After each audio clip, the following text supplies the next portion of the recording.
رمضان المبارک مقدس اور محترم مہینہ ہے جس کا مقصد یہ ہے کہ سال میں ایک ماہ مسلمانوں کی تربیت کی جائے تاکہ وہ سال کا باقی حصہ متقی بن کر گزاریں۔ رمضان شریف میں شیطان کو بند کر دیا جاتا ہے اور اللہ تعالیٰ اپنی رحمتیں اور برکتیں نازل کرنے کے لیے سب سے نچلے آسمان پر آ جاتے ہیں۔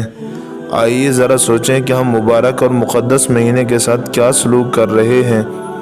عیسائی جو ہماری نظر میں کافر ہیں اپنے مذہبی تہوار کرسمس کے موقع پر اشیاء خورد نوش کی قیمتیں کم کر دیتے ہیں، جبکہ ہم مسلمان خدا اور رسول اللہ صلی اللہ علیہ وسلم کی کھلی ہدایت کے باوجود اشیاء کی قیمتوں میں من اضافہ کر دیتے ہیں، اور اس کھلی نافرمانی کے بعد بھی ہم اللہ تعالیٰ کے رحمت کے طلبگار ہوتے ہیں۔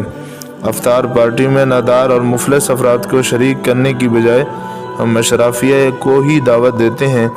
ایمانداری کے ساتھ اپنے سرکاری اور نجی فرائض ادا کرنے کی بجائے ہم رمضان کا بہانہ بنا کر کام چوری کے مرتکب ہوتے ہیں۔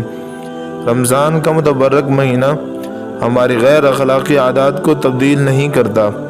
اللہ تعالیٰ کا حکم ہے کہ کھاؤ پیو مگر حد سے نہ بڑھو، بے شک حد سے بڑھنے والے اللہ کو پسند نہیں۔ اس حکم کی خلاف ورزی کے مناظر اکثر گھروں میں نظر آتے ہیں۔